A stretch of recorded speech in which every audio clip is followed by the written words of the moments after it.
नमस्कार, मैं अशोक कुमार पांडे और स्वागत है एक बार फिर से आपका टीसीएच पर। चाइना एक रेगुलर सरदर्द बना हुआ है भारत के लिए। कभी लद्दाख में प्रॉब्लम क्रिएट करता है, कभी अरुणाचल में प्रॉब्लम क्रिएट करता है। और मजेदार बात यह है कि उसको लेकर कभी हमारी जो सीनियर लीडरशिप है, हमारे प्राइम मिनिस्टर साहब हैं, हमारे होम मिनिस्टर साहब हैं, यहां से कोई बयान नहीं आता। एमईए के, मिनिस्ट्री ऑफ एक्सटर्नल अफेयर्स के जो प्रवक्ता हैं, उनके बयान से काम चला लिया जाता है। ताजा घटना जो है वो अरुणाचल प्रदेश की है। प्रधानमंत्री महोदय गए हुए थे अरुणाचल प्रदेश। वहां पर उनको एक टनल का उद्घाटन करना था। उन्होंने टनल का उद्घाटन किया, भाषण दिया और बताया कि वो टनल बनने के बाद हमारी सिक्योरिटी नीड्स ज्यादा पूरा होंगी वगैरह वगैरह। वो तो आपने सुना होगा।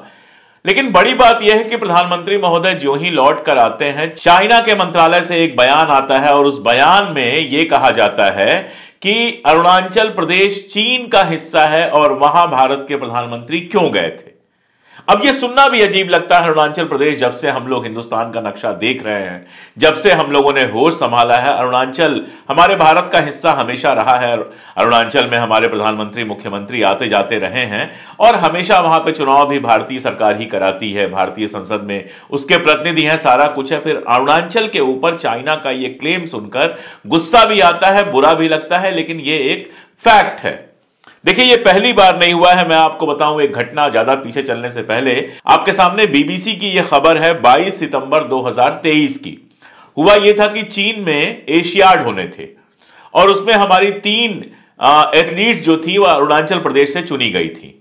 उन तीनों को वीजा देने से इंकार कर दिया चाइना ने।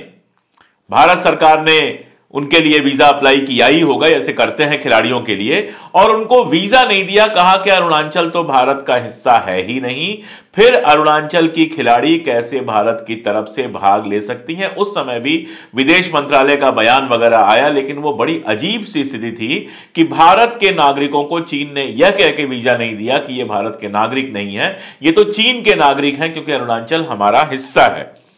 ऐसे ही आप देखेंगे 4 अप्रैल 2023 की खबर है, नेशनल इंटरनेशनल हर तरह के अखबारों में छपी थी, जब चीन ने अरुणाचल प्रदेश और अरुणाचल प्रदेश के भीतर के कई इलाकों के नाम बदल दिए थे। अरुणाचल प्रदेश को दरअसल वो कहता है शुरू से साउथ तिब्बत, यानी उसका कहना है कि अरुणाचल प्रदेश तिब्बत का दक्षिणी हिस्सा है और चूंकि तिब्बत उसका हिस्सा है तो अरुणाचल प्रदेश पर भी उसका क्लेम बनता है। और चाइनीज में उस इलाके को कहा जाता है ज़ैंगानन। ज़ैंगानन कह के उस इलाके को पुकारता है। अरुणाचल जैसे किसी चीज के अस्तित्व से, वो एग्जिस्टेंस से इंकार करता है, अरुणाचल को अपना हिस्सा बताता है। 2023 में ही एक बड़ी घटना हुई थी, सितंबर वाली जो घटना मैंने आपको बताई महिला एथलीटों की, उसके ठीक पहले अगस्त में यह घटना हुई थी। G20 होना था और G20 के ठीक पहले 30 अगस्त 2023 की यह खबर है, जब चाइना की जो ग्लोबल न्यूज एजेंसी है, सरकारी न्यूज एजेंसी है, उसने बाकायदा ट्वीट करके और अपने यहां एक नया नक्शा अपना जारी किया जिसमें अरुणाचल को चीन का हिस्सा दिखाया गया। अब यह अपने आप में बहुत मजेदार बात है और बहुत ज्यादा परेशान करने वाली बात है, क्योंकि चीन के साथ हमारे प्रधानमंत्री महोदय के पर्सनल रिश्ते बहुत अच्छे हैं। आप जानते हैं चीन के प्रीमियर जब भारत आए थे, वो झूला झुलाने वाला जो पूरा का पूरा फोटो था वो आया था। प्रधानमंत्री के रूप में सबसे ज्यादा बार चीन जाने वाले, मुख्यमंत्री के रूप में सबसे ज्यादा बार चीन जाने वाले रहे हैं नरेंद्र मोदी जी। अक्सर वो चीन जाते रहे हैं। चीन के नेता आते रहे हैं भारत में और चीन के साथ शुरुआती दौर में उनका दावा था कि चीन के साथ उनके रिश्ते बहुत अच्छे हैं, तभी वो झूले उले वाला फोटो आया था, सारे देश ने देखा था। और ऐसी ही तस्वीरों के आधार पर माहौल बनाया जाता है कि मोदी जी इंटरनेशनल लीडर हैं और इंटरनेशनली उनके सभी नेताओं के साथ बहुत अच्छे रिश्ते हैं। लेकिन हम देखते ये हैं कि लगातार इधर 2017 में पहली बार इस तरह का ऑब्जेक्शन हुआ था जब दलाई लामा गए हुए थे अरुणाचल प्रदेश। अरुणाचल प्रदेश में दरअसल एक बहुत इंपॉर्टेंट मॉनेस्ट्री है और उस मॉनेस्ट्री का नाम है तवांग। तवांग की जो मॉनेस्ट्री है, चाइना यह दावा करता है कि लद्दाख में जो मॉनेस्ट्री है उसके साथ उसका रिश्ता है, पुराना रिश्ता है। और चाइना का यह कहना है कि बहुत लंबे समय से, इतिहास के समय से अरुणाचल प्रदेश चीन का हिस्सा रहा है। यह थियोरेटिकली भी अगर आप देखेंगे तो गलत है। 1920 के पहले के मैप्स में कहीं भी आपको चाइना के किसी मैप में अरुणाचल प्रदेश वाला इलाका नहीं दिखता है। यहां तक कि जो तिब्बत है वो भी एक आजाद देश था जिसके ऊपर चीन ने हमला करके कब्जा किया था। तिब्बत भी इतिहास में हमेशा चीन का हिस्सा नहीं रहा है, बल्कि इतिहास का एक किस्सा तो यह है कि तिब्बत के राजाओं ने चीन के राजा को हराया था और वहां की राजकुमारी से शादी करके ले आया था। और माना यह जाता है कि वही राजकुमारी जो आई थी चीन से, जिनको युद्ध में विजय के बाद लद्दाख के जो राजा थे वो लेकर आए थे, उन्होंने ही लद्दाख में सबसे पहले बौद्ध धर्म को इंट्रोड्यूस किया। उसके बाद लद्दाख में बौद्ध धर्म धीरे धीरे पला बढ़ा। खैर, मैं आपको बता ये रहा था कि 2017 में दलाई लामा साहब जो हैं वो गए हुए थे अरुणाचल प्रदेश। दलाई लामा के बारे में आप जानते हैं, वो तिब्बत के लीडर हैं और चाइना ने जब तिब्बत पे कब्जा कर लिया उसके बाद से ही दलाई लामा, जो तिब्बत के बौद्ध सबसे बड़े बौद्ध गुरु हैं, तिब्बत के बौद्ध समाज में, बौद्ध दुनिया में सबसे बड़े जो गुरु माने जाते हैं वो दलाई लामा हैं। तो दलाई लामा उसके बाद से ही शरणार्थी हैं, भारत में वो रहते हैं, ये सब आप लोग जानते हैं। तो दलाई लामा 2017 में गए हुए थे अरुणाचल और पहली बार चाइना ने जो ऑब्जेक्शन किया था वो दलाई लामा के वहां जाने से पहले किया था। हालांकि अगर आप इतिहास में जाएं तो नवंबर 59 में 1959 में झाऊ एनलाई जो चाइना के प्रीमियर थे, उन्होंने जवाहरलाल नेहरू को एक खत लिख के अरुणाचल की बात की थी, लेकिन जवाहरलाल नेहरू ने बिल्कुल वो बात मानी नहीं थी और अरुणाचल भारत का हिस्सा रहा। आप जानते हैं मैकमोहन लाइन बनी थी और मैकमोहन लाइन से जो नक्शा बना था उसी के तहत अक्साई चिन हो चाहे अरुणाचल हो, ये सब भारत के हिस्सा थे। 1962 के युद्ध में अक्साई चिन पर उसने कब्जा कर लिया। अक्साई चिन एक ऐसा इलाका है जहां एक धागा भी पैदा नहीं होता, एक इंसान भी नहीं रहता, कोई फसल नहीं होती, पूरी तरह से आप कह सकते हैं कि मरुस्थल का, बंजर का इलाका है। लेकिन उसका स्ट्रेटेजिक इंपॉर्टेंट बहुत है क्योंकि वही इलाका है जो तिब्बत को चीन से जोड़ता है। अब अक्साई चिन के ऊपर चूंकि कब्जा किया हुआ है, युद्ध से कब्जा किया हुआ है, तो इंटरनेशनल लेवल पे लीगली वो कब्जा नहीं माना जाता है। तो भारत अक्साई चिन पर दावा करता रहता है और बहुत सारे एक्सपर्ट्स का यह कहना है कि चूंकि भारत अक्साई चिन पर दावा करता है, इसीलिए अरुणाचल पर चाइना दावा करता है। अगर भारत अक्साई चिन पर दावा अपना छोड़ दे तो अरुणाचल पर भी वो अपना दावा छोड़ देगा। दरअसल चाइना और भारत के बीच में जो सीमा है लगभग 3440 यानी 3440 किलोमीटर की है, जिसको लाइन ऑफ एक्चुअल कंट्रोल कहते हैं। एलएसी यहां पे है, लाइन ऑफ एक्चुअल कंट्रोल यानी वास्तविक नियंत्रण की रेखा। इसका मतलब सीमा विवाद है, चूंकि 1962 के युद्ध में उन्होंने कुछ जगहें जीती थी और उस पर कब्जा किया था अक्साई चिन पे, तो वो विवादित जगह हैं जिसकी वजह से जो एक्चुअल कंट्रोल लाइन बनाई गई है 3440 किलोमीटर की, अरुणाचल उसके भारतीय हिस्से में है, अरुणाचल भारत का हिस्सा है। लेकिन पिछले खास तौर पे 2021-22 के बाद हम लगातार देख रहे हैं कि चीन दखल किए जा रहा है।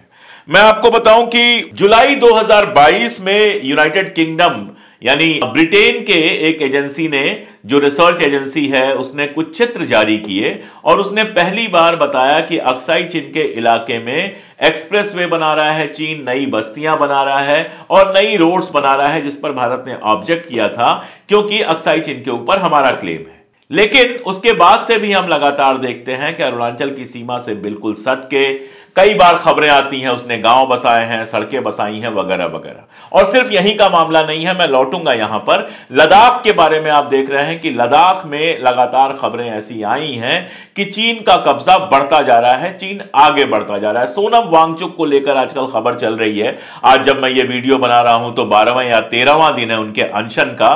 वो जो अनशन कर रहे हैं उसमें क्लाइमेट का मामला, पर्यावरण का मामला तो है ही, एक बड़ा मामला यह है कि चीन लगातार भारतीय हिस्से में दखल करता जा रहा है और भारतीय सेना उसको रोक नहीं रही है। यह सवाल भी सोनम वांगचुक ने अपने यहां उठाया है। यानी पूरी सीमा पर चीन की हरकतें जारी हैं। चीन एक तरफ आप ये देखते हैं कि चीन अरुणाचल को अपना हिस्सा क्लेम करता है।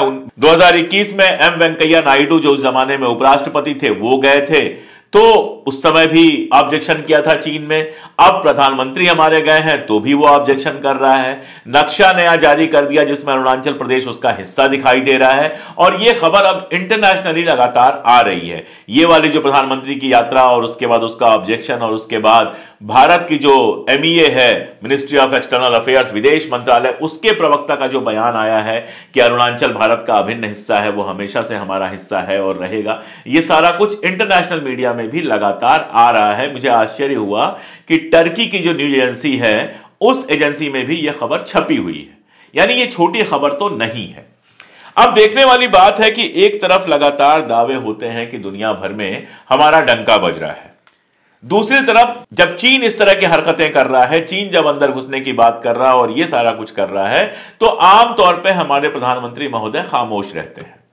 एक बार बयान आया, ना कोई घुसा है ना कोई घुसने वाला है, यह भी चीन का नाम लिए बिना चीन के मुद्दे पर बयान दिया गया था। उसके बाद चीन के मुद्दे पर कोई बयान नहीं आया। लद्दाख में जो भारतीय जनता पार्टी के एमपी हैं, उन्होंने संसद में खड़े होकर चीन के घुसने, चीन की घुसपैठ की बात की, लेकिन वो बात भी दब गई, उस पर आगे कहीं बात नहीं आई। मीडिया तो हमारा पूरे टाइम प्रधानमंत्री को, भारतीय जनता पार्टी को और इन लोगों को सेलिब्रेट करने में इतना खुश है कि इस तरह की कोई खबर नहीं आती है, लेकिन बाकी जगहों पर भी इस तरह की खबर नहीं आई। उधर चाइना जो दूसरा काम कर रहा है, जिसको मैं कई बार बता चुका हूं और जो हमारे लिए बेहद बहुत बड़ा सरदर्द होने वाला है, आप देखिए भूटान छोटा सा देश था और बहुत सारे लोग तो भारत के ये मान के चलते थे कि भूटान हमारा हिस्सा है। जैसे बहुत सारे लोग ये मान के चलते थे कि नेपाल अलग देश जरूर है, लेकिन भारत और नेपाल में कोई फर्क नहीं है, क्योंकि वीजा वगैरह लगता नहीं था, भारतीय करेंसी आराम से वहां चलती थी। और नेपाल के साथ भारत के रिश्ते बहुत अच्छे रहे थे, भूटान के साथ भारत के रिश्ते बहुत अच्छे रहे हैं। भूटान का जो राज परिवार था, उसके लोग अक्सर भारत में पढ़ना वढ़ना ये सारा कुछ करते थे। आज की कंडीशन यह है कि चाइना के ज्यादा करीब चला गया है भूटान से चाइना के लगातार समझौते हो रहे हैं, नेपाल से चाइना के लगातार समझौते हो रहे हैं। यानी उत्तर में जो दो हमारे, आप एक उत्तर और एक उत्तर पूर्व कह सकते हैं, नेपाल उत्तर में और भूटान उत्तर पूर्व में, उत्तर और उत्तर पूर्व में दो हमारे जो छोटे छोटे पड़ोसी हैं, जो स्ट्रेटेजिकली बहुत इंपॉर्टेंट हैं, उनके साथ हमारा रिश्ता पिछले कुछ वर्षों में खराब हुआ है और उनका रिश्ता चाइना के साथ बेहतर हुआ है। यानी दो पैर रखने के लिए चाइना को यहां पे जगह मिल गई। बांग्लादेश के साथ चाइना का रिश्ता लगातार बेहतर हुआ है। अब आप थोड़ा और नीचे आ जाइए, मालदीव के साथ आप जानते हैं कि मालदीव, जिससे हमारे बहुत अच्छे रिश्ते थे, हमारे रिश्ते एकदम से खराब हुए। जो इंडिया आउट करके जो पार्टी आई थी सत्ता में, चुनाव जिस पार्टी ने इंडिया आउट पर लड़ा था, वो सत्ता में आती है और भारतीय सेना के बेस को वहां से हटा देती है, भारतीय सैनिकों को वहां से हटा देती है। एक दो दिन पहले लास्ट डेट था, अभी तक सारे सैनिक लौट आए होंगे, इसकी रिपोर्ट कोई अखबार नहीं देगा, कोई चैनल नहीं देगा। और वहां पर चाइना से लगातार नए समझौते होते हैं। चाइना वहां पर अपना स्पाई सेंटर भी स्थापित करता है। यानी आप नक्शे में देखते चले जाइए, नेपाल चाइना के करीब गया, भूटान चाइना के करीब गया, बांग्लादेश चाइना के करीब गया, मालदीव चाइना के करीब गया, और नीचे आ जाइए और बगल में आ जाइए तो श्रीलंका के साथ चाइना के ढेर सारे समझौते हुए। श्रीलंका के अंदर भी चाइना जो है वो अपना प्रभाव लगातार बढ़ा रहा है और पाकिस्तान के साथ तो उसकी दोस्ती पुरानी है। पाकिस्तान के साथ तो बांग्लादेश के समय से ही उसकी दोस्ती पुरानी है। पहला प्लान तो यही था कि जब बांग्लादेश वाला मामला होगा तो चाइना उधर से हमला करेगा, पाकिस्तान हमला करेगा। वो तो इंदिरा गांधी ने एयर स्पेस ऐसे बंद कर दिया और इंटरनेशनल पॉलिटिक्स में इतनी मजबूती से खड़ी रही कि चाइना ने कोई सहायता उस जमाने में पाकिस्तान की नहीं की। लेकिन चाइना लगातार पाकिस्तान का करीबी दोस्त है, उसको पैसे भी देता है, हथियार भी देता है, ये सब आप लोग जानते हैं। तो अब अगर भारत का नक्शा देख लीजिए तो आसपास का कोई एक देश ऐसा नहीं बचा हुआ है जिससे हमारे रिश्ते अच्छे हैं। नंबर वन, हमसे अच्छे नहीं है कोई बात, लेकिन आसपास के सभी देश, सार्क जिसको हम पहले कहते थे, उस सार्क के सभी देश भारत को छोड़कर चाइना के करीब पहुंच चुके हैं। चाहे वो पाकिस्तान हो, चाहे भूटान हो, नेपाल हो, बांग्लादेश हो, या फिर आपका मालदीव हो, या फिर नीचे श्रीलंका हो, अगल बगल के सारे देशों से चाइना के रिश्ते बेहतर हुए हैं। Number one. Number two, middle east में एक जमाने में हमारा बड़ा असर था। जो खाड़ी के देश थे उनसे हमारा रिश्ता बहुत अच्छा था, वो भी रिश्ता खराब हुआ है। और मिडिल ईस्ट में चाइना की दखलंदाजी लगातार बढ़ी है। मिडिल ईस्ट में वो पैसे भी लगा रहा है, इन्वेस्टमेंट भी कर रहा है और पॉलिटिकली भी बहुत एक्टिव है, फलस्तीन के फेवर में भी बोल रहा है, बाकी सबसे भी दोस्ती कर रहा है और एक तिकड़ी बन रही है। मैं बार बार आपको बताता रहता हूं, ईरान की, चाइना की और रशिया की। रशिया भी हमारा बहुत अच्छा दोस्त एक जमाने में हुआ करता था, लेकिन अब रशिया से हमारे रिश्ते अच्छे नहीं हैं, ये हम जानते हैं। अमेरिका की हालत यह है कि कनाडा ने जब हमारे ऊपर आरोप लगाए तो वो कनाडा के साथ जाके बैठ गया, ब्रिटेन भी कनाडा का साथ दे रहा था। तो इंटरनेशनली हमारी स्थिति ऐसी होती जा रही है कि बाजार हम बड़ा हैं, इसलिए हमसे कोई दुश्मनी नहीं करना चाहता है। इन्वेस्टमेंट का हमारे यहां बहुत है, सस्ते मजदूर मिलते हैं, बहुत बड़ा बाजार है, कंज्यूमर बहुत है, ये सारी चीजें तो हैं। लेकिन अगर स्ट्रेटेजिक तौर पर देखें तो हमारे दोस्त लगातार कम होते गए हैं।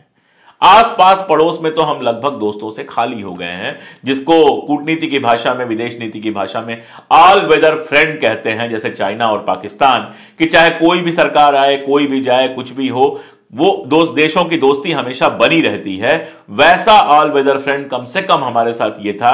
बांग्लादेश था क्योंकि उसके निर्माण में हमने मदद की थी, मालदीव था क्योंकि राजीव गांधी के समय में मालदीव को बचाया गया था सेना भेजकर। ये दो देश कम से कम ऐसे थे। भूटान से हमारी ऑल वेदर दोस्ती थी और श्रीलंका से भी थोड़े अप्स एंड डाउन्स के साथ हमारी बहुत अच्छी दोस्ती थी।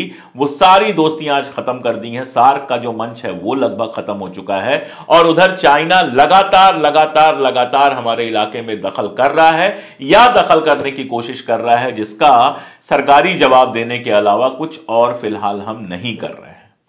तो पूरी दुनिया में डंका बजने की बात छोड़िए, अड़ोस पड़ोस में हमारा डंका फटता हुआ नजर आ रहा है।